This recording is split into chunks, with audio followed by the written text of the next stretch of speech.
So today I'm going to swap out this factory stereo and get something a bit more modern in. Now you can't just swap out the stereo, you need to get something special.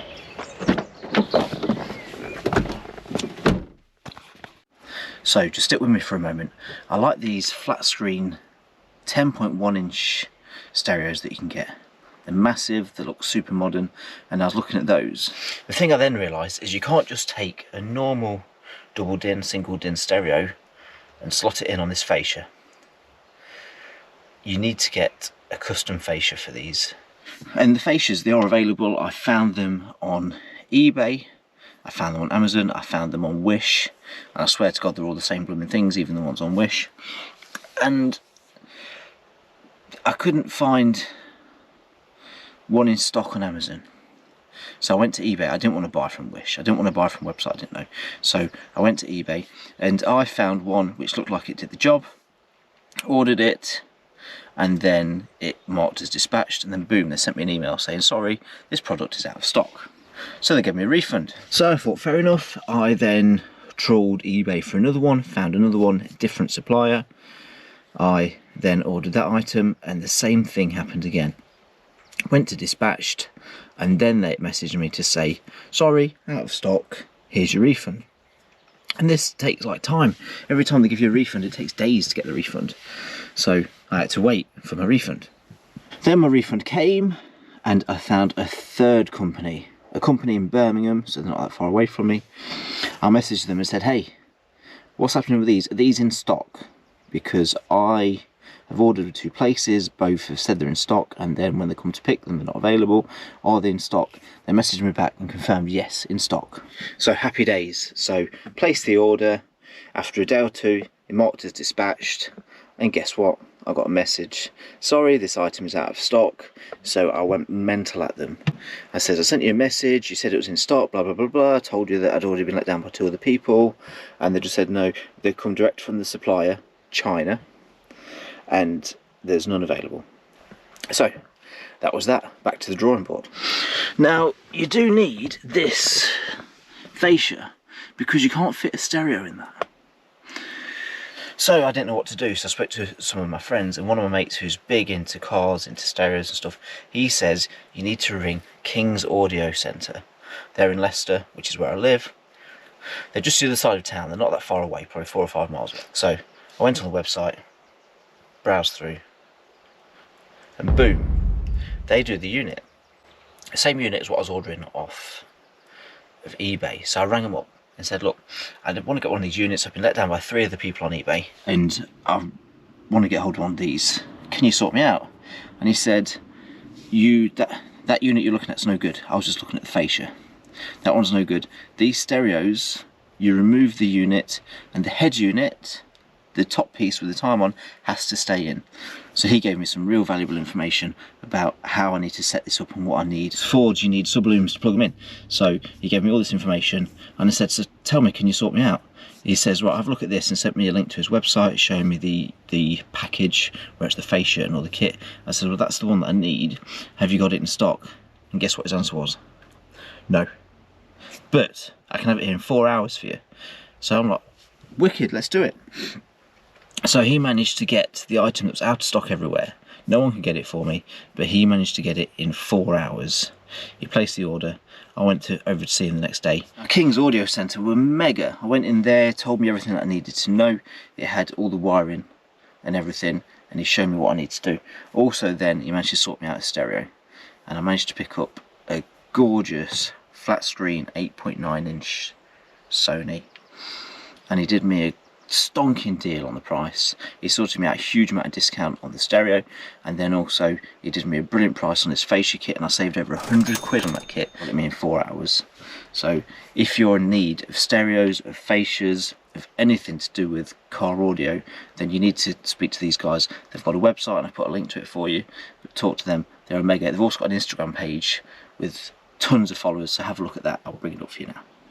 So what he got for me was my fascia kit with all my wires, and this mega Sony stereo flat screen, Bluetooth, DAB, all the jazz, everything I'm going to need. So let's get these opened up, have a look inside, and then I'll get on with the fitting. Right, so first we have the fascia kit. Let's show you what we've got. It's like a big pizza box. We have this. This is the new fascia. So this is the new fascia. So you see it retains the top screen. There is some of these where they've actually got a box in and a wireless charger for your phone. Really, that's what I wanted to get, but then after speaking to King's Audio, good guys they are, they told me that wouldn't work. If I remove that top screen, stereo won't work. So you can see I've got a screen there. My screen is bigger than this, but it's going to fit in the top slot nice, and I'll have a pocket there for putting my phone in. So also in the box is my single DIN pocket. You'll see that at the end. Now I've had this all out of the packaging. There was a big subloom, there was a patch lead, so that is what lets me connect my buttons on the steering wheel to control everything, and then also a aerial adapter for the antenna. We've got some fixing brackets there. We've got some spring clips, we've got some side plates and some screws for fastening. There is an instruction kit. So the stereo, this is heavy.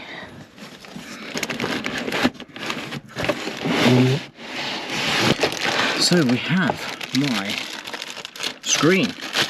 That is my 8.9-inch screen, and that's going to fit nicely, not into the surround hole but just in front of it. Some USB cables, and there's also a mic for the hands-free.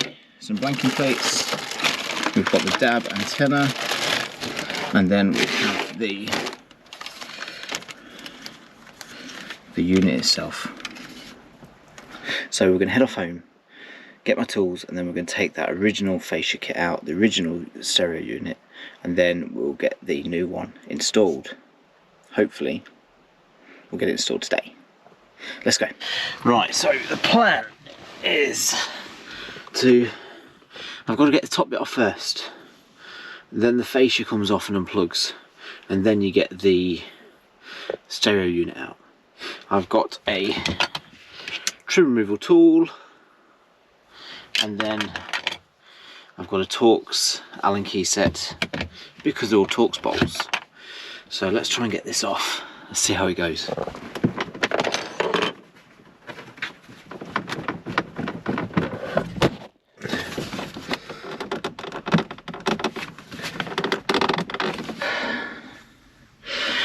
Oh, that was hard work. Right, the way to get the top bit off, let me show you. Right, by far the easiest way, take your tool, and just underneath here is a lip. Get it in the lip.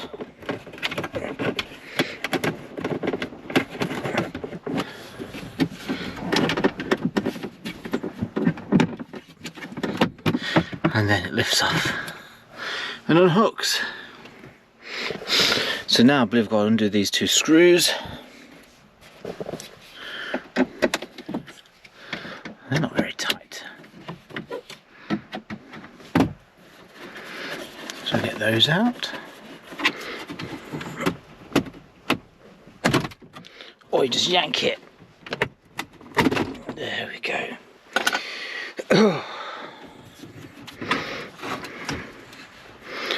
Voila! That is out. That was easier than I thought. So we've got a little plug there. We've got a little plug just there.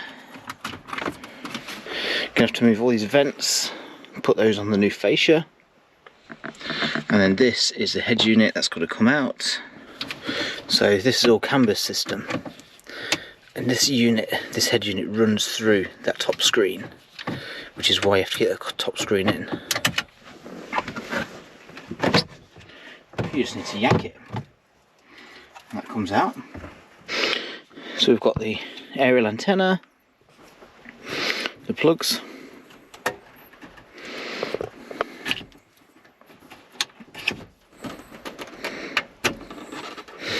There we go. Head unit out. Now we're left with a big massive hole. So next up we've got to take the top screen off. We've got a screw just there. We've got a screw just there. And there's some more screws just behind. There and there. And one of that one. And then that comes off. So these brackets go in there. And that one goes in just there. Oh, where's this brace go? Because that looks like it should go across there. Like that. But then I'm sure that is going to get in the way of this screen. Okay, so I think this brace is used. I think this surround comes off and that fixes in instead. So that bracket does replace the plastic thing. There is screws and spring clips in the pack, and then it fits in like that, and when it's all bolted in, it's the brace for these as well, holds them in place. The stereo just bolts in through these holes. I'm having it in the top din, keeping the bottom din free. So I've now got to wire everything up before I can put that in and secure it into place. First things first, in the back of this screen is this plug. It's one of these ones that clips on. That has got to go into this control box, which is the control box, I believe, for well, I don't know what it's for. That is where the controls for the steering wheel come from, but that's got to go in there, and then off this sub lead is the same plug which has to go in the back of that screen. So I'm going to start first of all with this plug into the back of that screen.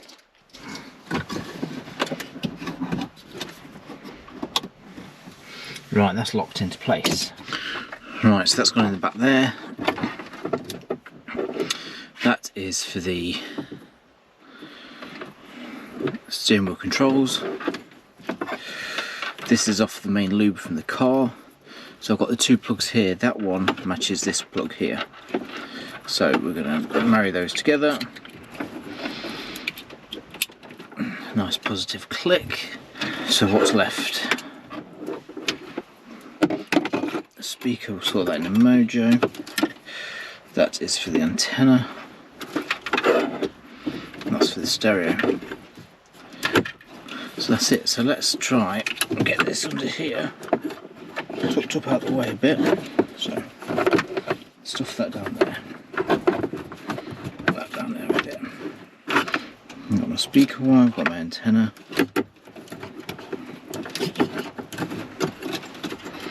There we go. That's looking good. Right, to keep those accessible because they're for the hazard buttons.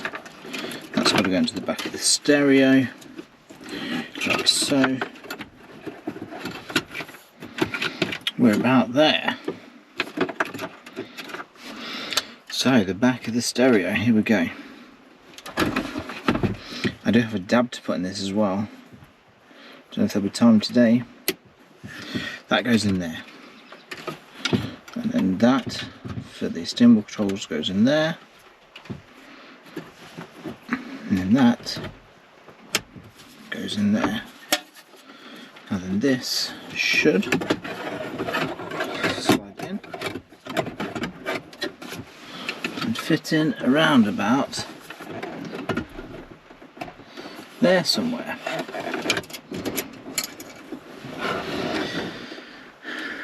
So now we've got the world's smallest little screws to put in. I'm wondering if I'm going to be better to take the brackets out, fit them to the stereo first, loosely, mount it back in, and then I can slide it forwards and backwards. I think that's going to be the best way. Right, so I've come to the conclusion that once this is in, I don't want to take it out again. So I've fitted my USB cable, it runs down the back, it then comes out the bottom, so basically this plugs into the back of the screen, and then the other end of it comes out the bottom, what's going to be my double DIN pocket, and then also the dab aerial. This is the dab aerial just here, and I don't have to take this all out to put that back in, so I've plugged it in for now, and I'm just going to set it up here underneath this console for now while I put it back together. And then when it comes to locating that, I've not got to move the stereo again, because that is going to be a drag, a real drag. So now I'm trying to bolt the cradle in and get the position of the stereo in the right slot. Once it's in the right position, I'll just tighten up these screws on the side. I should be able to get in with a small Allen key, and then that will be it in position, one step closer to being finished. Really, it's just all about getting it in the right order, and I don't know what the order should be, so I'm just guessing as I'm going along, and majority of the time I'm getting it in the wrong order, so I'm having to undo it and redo it again. But this hopefully should be the last time I take the unit out. That's all screwing back up. So then it's going to be fascia on. Woohoo! So now I've got my fascia. I'm going to try and fit this on. Right, so I have one plug. It's for the hazard button.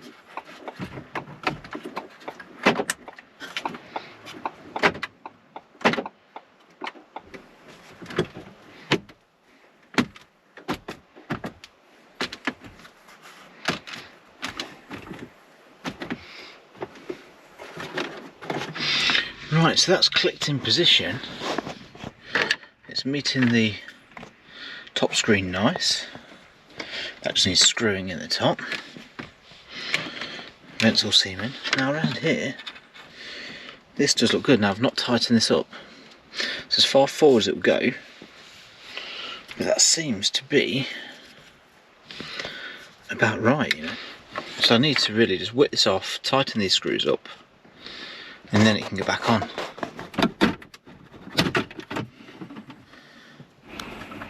Solid. Right, so that's fixed on properly. It's all clipped in, bolted on top. My dab aerial I've just stuffed under there for now. Right, so that's in place. Now just to get the screen attached. So now I've just altered the position. It was in that position just there, position number 1, which meant it's set really far away. So I've moved it as far as it will go, and then I've just altered the angle so you can see it's no longer at 90 degrees. It's rocking slightly forward on the top side. So now when that goes in, it's as far back as it will go. Don't need to see that screen anymore. And it was quite angled like that, so I've just brought it forwards a bit more, so it should get less glare. I went in for my dinner. It's now dark outside, so I've put some blinds up, and I've got a light to work with, so it's still light enough for me to work in here. I forgot to put my blooming microphone for the hands-free in, so I've got to take the fascia off again to put the hands-free microphone in. Also, I've realised that my pocket for the lower space won't fit in this. It's got to go in before this fascia goes on, so let's have a quick look at that as well. So fascia's come forward. When you take the fascia off, these clips come off, so you have to fish them out. The problem is if they fall down, they've got all the way to the back. Right, so I think I've managed to reach round and get it in. Yeah, I managed to plug it in. Oh, that was hard work. So, it is in. It's screwed into place. And now the only thing that's left to do is remove the plastic.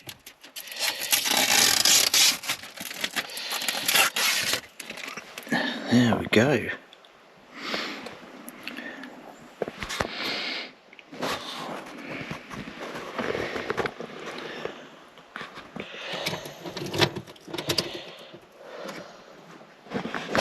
there we go, it's working.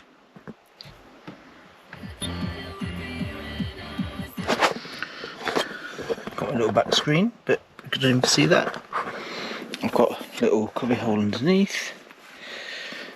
Perfect for putting your phone in. So it's finally done. I've got it installed. It works a treat. It works off my steering wheel controls, absolutely perfect. And it's working beautiful.